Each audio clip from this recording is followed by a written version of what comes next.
உள்ள வதக்கிக்கும் மிதமான சூட்டில்.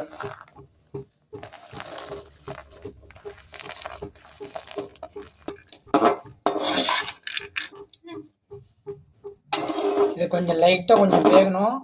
இதுக்கு தேவையான அளவு கொஞ்சம் நாட்டு சர்க்கரை கொஞ்சம் சேர்த்துக்கலாம். அப்படி இல்லைன்னா நம்ம பசும்பால் சேர்த்துக்கலாம்.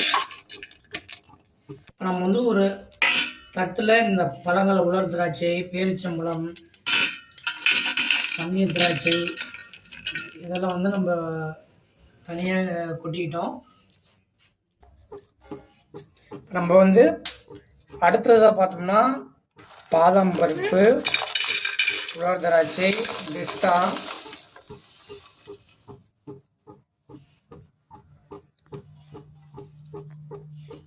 தர்பூசணி விதை,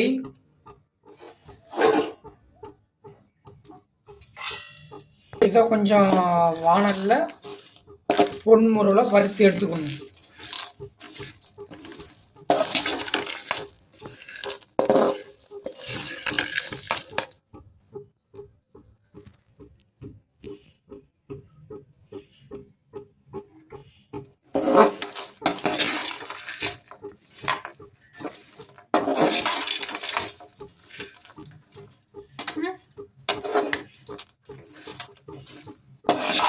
பொன்முறையில் கொஞ்சம் வறுத்துக்கிங்க. தனியாக ஒரு தட்டில் கொஞ்சம் லைட்டாக சூடு ஆற விடுங்க.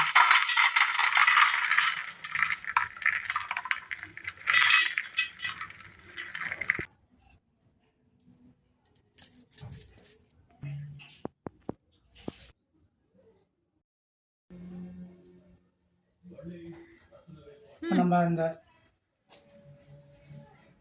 பழங்கள், சத்தான பொருட்கள் எல்லாம் அதில் கலந்து நம்ம மிக்சியில் அரைச்சி வச்சுருக்குறோம். இதை வந்து நம்ம காலையில் தூங்கி எழுந்திரிச்சதுமே தினம் ஒவ்வொரு உருண்டை சாப்பிட்டா போதும். சாப்பிட்டாவே உடம்பு நல்லா வெயிட்டு போடும். அதே போல் பார்த்திங்கன்னா பாதாம் பருப்பு, இந்த பாதாம் பருப்பு மீதியானதை வந்து பாலில் கலந்து குடிக்கலாம். இந்த ரெண்டும் குடிக்கலாம். பாலில் கலந்து குடிச்சின்னா இந்த இது வாழைப்பழம், செவ்வாழைப்பழம் 2 பாலில் கலந்து மிக்சியில் அடித்து சாப்பிட்டிங்கன்னா 30 நாளில் உடம்பு ஏறிடும். இது கூட வந்து நம்ம பால், தேன், கொஞ்சம் நாட்டு சர்க்கரை, கொஞ்சம் வந்து செவ்வாழைப்பழம், இதில் வந்து காலைல 1 ஸ்பூன் ஒரு டம்ளரில் எடுத்து மிக்ஸ் பண்ணி குடிச்சு